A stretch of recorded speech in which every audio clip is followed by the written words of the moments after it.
இத்தனை பிணங்களையும் பணத்தை போட்டு மூடிடலாம்னு நினைக்கிறாங்க பாருங்க. இன்னும் இருக்கிறவங்கள எத்தனை பேர் உயிர் இழப்பாங்கன்னு யாருக்கு தெரியும்? மருத்துவர்கள் என்ன சொல்றாங்க, அவங்க உயிர் பிழைச்சிட்டு வீட்டுக்கு வந்தாலும் எப்படி ஒரு மாசத்துக்குள்ள இறந்துருவாங்க. அங்க இருந்தாலும் 10 லட்சம் கொடுப்பான், வீட்டுல வந்து இறந்தா என்ன நடக்கும் ஒண்ணு இருக்கு. பாருங்க, ஒருத்தர் சாக கிடக்கிறாரு. ஒரு மீம்ஸ்ல உண்மையிலே ஒருத்தர் சாக கிடக்கிறாருன்னு சாக கிடக்கிறாரு. பெரியவங்க எல்லாம் உட்கார்ந்து இருக்கிறாங்க. எப்படியும் போகுது உயிர், அந்த பாலுக்கு பதிலாக அந்த சாராயத்தை ஊத்தி விடு, 10 லட்சமாவது கிடைக்கும். சிரிக்காத, இதுதான் நிலைமை, நாட்டின் நிலைமை தான். வேற மாநிலத்துக்கு போனா தமிழ்நாட்டில இருந்து வர்றேன்னு சொல்லிடாத, இந்தியா விட்டு வெளியில போனா இந்தியாவில இருந்து வர்றேன்னு சொல்லிடாத. எதையாவது ஒரு நாட்டு பேரை சொல்லிட்டு போ, இல்லைன்னா ஊமை மரியாதை பாபான்னு பேசிட்டு போ. எதையும் பேசி தொலைஞ்சிட, ஒரு பயம் மதிக்க மாட்டான் உன்னை.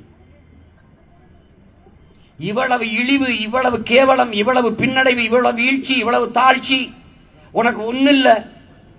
நீ டாஸ்மார்க் சரக்கை இவர்கள் பாதுகாக்கிற கிடங்கு குடோன் எப்படி இருக்கிறது பார். வலையொலியிலே குளிரூட்டப்பட்ட அறை அழகாக அடுக்கி வைத்து அங்கே வாயிலே காவலர்கள் பாதுகாப்பிற்கு. ஆனால் நீ வெம்பாடு விட்டு உழுது விதைச்சு விளைய வச்ச உணவுப் பொருள், நெல், கேழ்வரகு, கம்பு, இந்த தானியங்களை கொள்முதல் செய்து இவர்கள் சேமித்து வைத்திருக்க கிடங்கு எங்கே? இந்த விக்கிரவாண்டியிலே ஒரு சேமிப்பு கிடங்கு காட்டு பாப்போம், காட்டு. எத்தனை காட்சிகளை நீ பார்க்கிறாய்? நானே போய் நேரில் செஞ்சிருக்க. பல 100,000 மூடைகளை அடுக்கி தெருவில், சின்ன தார்பாய் தெருவில் அப்படியே அடுக்கி தார்பாயை போட்டு, தார்பாய் காத்தடிச்சு தூக்கிட்டு போய் மழை வெஞ்சு நினைச்சு முளைச்சிருது நெல். எளிதுன்னு எறும்பு தின்னு நாசமாக்கி என் உழைப்பு கொடுக்கிற மரியாதை இவ்வளவுதான், இவ்வளவுதான். இப்ப என்ன ஒரு தலைகீழ் மாற்றம். ஒன்றிய மாவட்ட தலைநகர்கள் தோறும் உணவுப் பொருளை சேமிக்கிற பாதுகாப்பு கிடங்குகள் கட்டணும். இவர்கள் கட்ட மாட்டார்கள். அவங்க அப்பா பேர்ல ஜல்லிக்கட்டுக்கு திடல், அவங்க அப்பா பேர்ல நூலகம், அவங்க அப்பா பேர்ல தொலைநோக்கு மருத்துவம், இதான் கட்டுவாங்க. இப்ப இருக்கிற மருத்துவமனையில் என்ன கூட்டம் பிரிங்கி வெளியுதா? இருக்கிற மருத்துவமனையில பாக்குற மருத்துவருக்கு வேலை கொடுக்க முடியல, காசு கொடுக்க முடியல, சம்பளம் கொடுக்க முடியல. இருக்கிற மருத்துவமனையில பாக்குற செவிலியர் பணியை நிரந்தரம் பண்ண முடியல.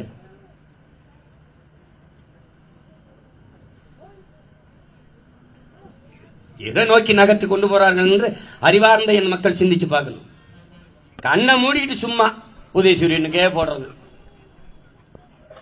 விட்டா வேற வழியிலையும் சொல்லாத, விட்டு பாரு. உங்கள் வயிற்றிலிருந்தே உங்களிடமிருந்து வந்த உங்கள் பிள்ளைகள் நாங்களே ஒரு பெரு வழியாக மாறி நிற்கிறோம் என்று பாருங்கள். இந்திய அரசியல் வரலாற்றிலே என் உடன் பிறந்தவர்களே, என் உயிர் சொந்தங்களே, 1 விழுக்காடு வாங்கிய ஒரு அரசியல் கட்சி அடுத்த தேர்தலில் நின்றதில்லை, வென்றதில்லை, இருந்த இடம் தடம் இருந்ததில்லை. இதுவரை தமிழக அரசியல், இந்திய அரசியலில் எந்த கட்சி 1.1 விழுக்காடு 16 தேர்தலில் 2016 அடுத்த தேர்தலில் 4 விழுக்காடு, அடுத்த தேர்தலில் 7 விழுக்காடு, அடுத்த தேர்தலில் 8.19 விழுக்காடு ஏறுது என்றால் ஒரு கட்சி சிறுக வளருது. அடக்குமுறை, ஒடுக்குமுறை, காசு பணத்தை கொட்டி என்ன வந்தாலும் எதிர்த்து போரிடுதென்றால் அது மானத்தமிழ் மறவன், வீர மறவன், என் உயிர் தலைவன் பிரபாகரின் ரத்த பிள்ளைகளுக்குத்தான் அந்த திமிரு, துணிவு, அந்த தெளிவு, பிடிவாதம் அதெல்லாம். மற்றவன் கலைஞ்சு ஓடி இருப்பான். எனக்கு தெரியாதா? 1000 கோடி இந்த 500 கோடி இந்த 15 சீட்டு இருந்தான் கொடுக்க மேல வாங்கிட்டு பெட்டி வீட்டு போயிட்டு தெரியாதா? நான் என் வீட்டு அடமானம் வைப்பேன், என் காட்டு அடமானம் வைப்பேன், எதை வேணாலும் அடமானம் வைப்பேன். ஆனால் என் தன்மானத்தையும் இனமானத்தையும் ஒருபோதும் அடமானம் வைக்க மாட்டேன்.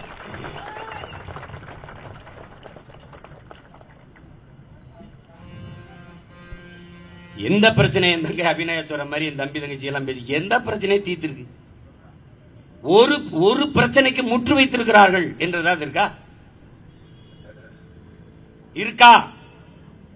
பாரதிய ஜனதா ராமர் கோயில் கட்டிட்டே இருந்துச்சு. இப்ப பேச முடியல. ஏன்? கட்டி திறந்தாச்சு.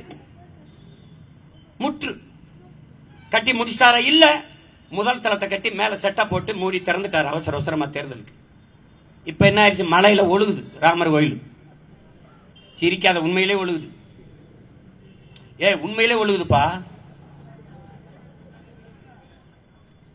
எப்படி உண்மையிலே ஒழுகுது? புரட்சி கேட்கிறிய, சமூக நீதி கேட்கிறிய, மாறுதல் கேட்கிறிய, சீமான் செய்து தோற்று இருக்கலாம். ஆனால் எனக்கு முன்னாடி ஒருத்தன் என்னுடைய கொள்கையை பின்பற்றி வென்றிருக்கான். எங்க? ராமர் கோயில் இருக்கிற அயோத்தியிலே பொது தொகுதியிலே ஒரு தாழ்த்தப்பட்ட மகனை நிறுத்தி வென்றுட்டான் அகிலேஷ். பல பேர் நெஞ்சில ஓங்கி ஒரே குத்தா கடப்பாரை வச்சு குத்தி தூக்கி போட்டான். அதை இந்த நிலத்தில் செய்யல. நான் பிரபாகரன் மகன்லடா, செஞ்சுக்கிட்டு இருக்கேன், செஞ்சுக்கிட்டு தான் இருக்க. ஆனா ஜெயிக்க விட மாட்டேன். நீ இங்க என் தம்பி சொன்னால துறை, நீங்க வேங்க அனுப்பி பெரியார சொல்லியிருந்தா கூட மனசறியணும். உதயநிதி எதிர்காலம், எங்களின் எதிர்காலம். உன் எதிர்காலத்தை நானும் ஒரு கை பார்க்க தானே போறேன். என்ன எதிர்காலம்னு பார்க்க தரேன். பட் நீங்க எதிர்காலம் போவீங்க, நாங்க அண்ணன் தம்பி எல்லாம் தெருவில் கோழிக்குண்டு உருட்டி பண்ணாங்கொல்லி ஆகி அப்படி கிச்சு தாம்பல் விளையாடிட்டு இருப்போம்னு வச்சுக்க. என்ன தம்பி, வரலாற்றிலேயே நீங்க முதலாக இப்பதான் உங்க எதிரியை சந்திக்கிறீங்க. நீங்க பார்ப்போம், பார்க்கத்தானே போறோம். எதிர்காலம் உங்களுடைய எதிர்காலமா ஏதோ சம்பந்தம் இல்லாம அது சொல்லணும். எங்கெல்ல ஒரு நாள் உள்ள என் தங்கி தேய்ச்சி அனுப்பியிருந்தீன்னு வச்சுக்க, தமிழ் தாயின் மீதும் எங்களை பெற்ற எங்கள் உயிர்ப்பால் தந்த எங்கள் தாயின் மீதும் அறிவிப்பால் தந்த தாய் தமிழின் மீதும் எங்கள் உயிருக்கு மேலாக நாங்கள் நேசிக்கிற எங்கள் உயிர் தலைவின் பிரபாகரன் மீதும் ஆணையிட்டு உறுதியேற்கிறேன்னு வந்திருப்பான். உலகம், இந்தியா இல்ல உலகம் அப்படி அப்படி ஒரு தடவை திரும்பி பார்த்திருக்கோம். இது இன்னைக்கு நடக்கல, ஆனா என்னைக்காவது நடக்காம போகாது, நடந்துரும், நடத்தி காட்டும். இங்க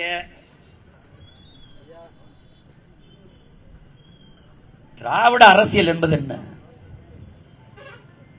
அவங்க கேளுங்களேன். திருடுவது, திருடுகிற பணத்தை கொள்ளையடிப்பது, பதுக்குவது, ஒதுக்குவது, அதை பாதுகாக்க திரும்பி திரும்பி பதவிக்கு வருவது, அடிச்ச கொள்ளையிலே மக்களுக்கு 1000-500 பங்கு கொடுப்பது, வெற்று கவர்ச்சி திட்டங்களை 1000 கொடுக்கிறேன், கல்லூரிக்கு போற பெண்களுக்கு 1000 கொடுக்கிறேன், குடும்ப தலைவிகளுக்கு 1000 கொடுக்கிறேன், இதையே திரும்ப திரும்ப பேசுவது, இதை பேசி இதையே வந்து சாதனையாக மக்கள்கிட்ட சொல்லுவது, இதையும் சாதனை தான். சாராயம் குடிச்சு செத்ததுக்கு 10 லட்சம் கொடுப்பது ஒரு சாதனை தான். அவர்களை பொறுத்தவரைக்கும் ஒரு சாதனை தான், சாதனை தான். இப்ப என்ன பண்ணுவாங்க? என்ன நடக்கும்? மொத்த அமைச்சரும் விக்கிரவாண்டியில் இருப்பாங்க, மொத்த பாராளுமன்ற உறுப்பினர் 40 பேர் விக்கிரவாண்டியில் இருப்பாங்க, மொத்த சட்டமன்ற உறுப்பினர் இங்க இருப்பாங்க, எல்லா மாவட்ட செயலர் ஒன்றிய செயலர் இருப்பாங்க. விக்கிரவாண்டி இன்னும் கொஞ்ச நாள் பிதுங்கி வெளியும். யாரும் எங்களை போல என் தங்கை தம்பிகளை போல நின்று பேச முடியாது, ஒன்று இல்லை. அப்ப எத்தனை வீடு, எத்தனை ஓட்டு, அது கணக்கெடுத்து ஒரு ஓட்டுக்கு இப்ப நாங்க ஆரம்பிச்சிருக்கோம். வேகமான வேலை செய்ய போக போக போக போக போக 5000 கொடுக்கலாம் இருக்கிறது 7000 ஆகும், 8000 ஆகும், 10,000 ஆகும், 15,000 கூட வரலாம் ஒரு ஓட்டுக்கு. எங்களால முடிஞ்சது, அத எங்களால முடிஞ்சது செஞ்சு விட்டு போவோம், அவ்வளவுதானே. வாக்குக்கு பணம் கொடுக்கிற அரசியலை அறிவார்ந்த தமிழ் சமூக மக்கள் சகித்துக் கொள்கிறீர்களா? நீங்க என்னைக்கு பாருங்க, இங்க பாருங்க, ரஷ்ய அதிபர் ஜோசப் ஸ்டாலின் அவர்கள் தேர்தல் வெற்றியை வாக்கு செலுத்துகிற மக்கள் அல்ல தீர்மானிப்பவர்கள், வாக்கை எண்ணுகிறவன் தாண்டா தீர்மானிக்கிறார். அன்னைக்கே முடிவிட்டார். 40 ஓட்டில் காட்டுமன்னார் கோயிலில் என் அண்ணன் திருமாவளவன் தோற்றார் என்று அறிவிக்க சொல்லுகிறது இந்த அதிகாரம். 40 ஓட்டு ஒரு ஓட்டா?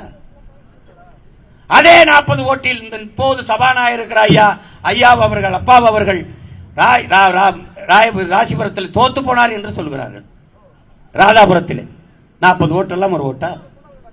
இப்போது விருதுநகரிலே அன்பு தம்பி விஜய் பிரபாகரன் ஐயா, கேப்டன் விஜயகாந்த் அவருடைய அன்பு மகன், அவன் வென்று விடுவான் என்று நான் நம்பினேன். கடைசி வரை அவன் தான் முந்தி போயிட்டு இருந்தான். 4000 ஓட்டில் தோற்று விட்டான் என்று அறிவிக்க சொல்கிறது இந்த அதிகாரம். ஏன் மாவட்ட ஆட்சியர் அறிவிக்கிறார்? அதிகாரத்தில் இருக்கிற கட்சிக்கு மாவட்ட செயலாளர் போல இந்த மாவட்ட ஆட்சியாளர்கள் செயல்படுகிறார்கள். இது சத்தியத்திலும் சத்தியமான உண்மை. யாராவது மறுக்க முடியுமா? யாரும் மறுக்க முடியாது, உண்மை. எங்களுக்கு ஓட்டு எண்ணிக்கொண்டே வரார்கள். ஒரு குறிப்பிட்ட இடத்தில் நின்று விடுகிறது. 8 விழுக்காட்டுக்கு மேல நகரல. 6 மணி நேரமா ஒரு ஓட்டு ஏத்தல. ஏன்? அதிகாரம் மிக வலிமையானது. ஆனால் இந்த நிலையில் ஒரு நாள் பொறிக்கில் சிக்கிய எலி மாறி இந்த திராவிட எலிகள் சிக்கி தவிக்கல. இந்த புலிகள்கிட்ட மாட்டிக்கிட்டு நீ பார்த்துக்கிட்டே இரு. எதுவும் நிரந்தரம் கிடையாது உடன் பிறந்தவர்களே. எதுவும் நிலைத்ததில்லை உலகத்தில், எதுவுமே இல்லை. இந்த வானம் பூமி மலை இதெல்லாம் நான் மலையெல்லாம் நிலைத்தது நினைச்சேன். அதையும் வெட்டி திங்க முடியுது, இவனால திங்க முடியுது. தாயின் மாரை பார்க்கிற போது இந்த மாரை அறுத்து நன்றாக சமைத்து கரியாக்கி சாப்பிடலாம் என்று எந்த ஒரு மகனாவது நினைப்பானா? அந்த உலகத்தில் நினைச்சு பாரு. தாயின் மாரை நல்ல கறி என்று நினைப்பானா? நல்லா ஆக்கி சாப்பிடலாம் என்று நினைப்பானா? இவர்கள் நினைப்பார்கள். இந்த திராவிட கயவர்கள் நினைப்பாங்க. பூமி தாயின் மலை மார்பை மணல் கல்குவாரி என்று கிரசர் என்று நசுக்கி விற்கிறார்கள், காசாக்குகிறார்கள். மலையை எப்படி நீ காசாக்க நினைக்கிறாய்? தாயின் மார்பை கரியாக்க நினைத்தது போல நீ காசாக்க நினைக்கிறாய். மாரிலிருந்து பால் குடிக்கலாம் தம்பி, மாரை அறுத்து ரத்தம் குடிக்கிற கொடுமையை இந்த உலகத்தில் செய்பவர்கள் இந்த திராவிட திருவாளர்கள் தான். இந்திய கட்சி ஏதாவது ஒன்று மலையை உன்னால் உருவாக்க முடியுமா? எதுக்கு இந்த வேலையை செய்கிறாய் என்றது யாராவது கேட்டாங்களா? எந்த அதிகாரம் மலை அறங்களை வளர்க்கும்? உன் சட்டம், உன் திட்டம் என்ன? விட்டலாச்சாரியார் படத்தில் வர மந்திர கோலா? அப்படி சொன்ன மலை கடகடன் வரல. அகத்தியர் உருவாக்கிய விந்திய மலையாது? என்னது இது? மலை இல்லாத நிலம் பாலைவனம் என்ற அடிப்படை அறிவு கூட உங்களுக்கு இல்லையா? நாம் இயற்கையை, தங்கை அபிநய அவர்கள் கூட சொன்னார்கள், இயற்கையை நேசிக்கிறோம் என்று. நாம் இயற்கையின் பிள்ளைகள் தாயை நேசிப்பதில் என்ன வியப்பு இருக்கிறது? நாம் கற்கிறோம், உலகெங்கும் கற்கிறோம். உலகத்தில் பேரறிஞர்கள் கற்பித்ததையெல்லாம் படிக்கிறோம். யதார்த்த வாழ்க்கையில் நிலையை பார்க்கிறோம். நம்முடைய அப்பா நம்மாழ்வார் நமக்கு கற்பித்ததை படிக்கிறோம். மணிநீரும் மண்ணும் மலையும் அணிநிலக்காடும் உடையது அரண் என்று நம்முடைய மூதாதை வள்ளுவ பெருமகனார் நமக்கு தந்தருளிய மறைமொழியிலே வேதத்திலே கற்பித்திருக்கிறார். மணிநீரும் உங்களுக்கு தெரிந்த நீர் இல்லை, முதலாளிகள் உறிஞ்சி விற்கிறார்கள்.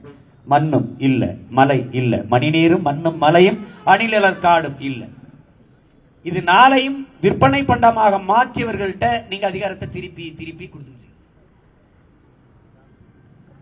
எப்படிப்பட்ட கொடுமை வரும்?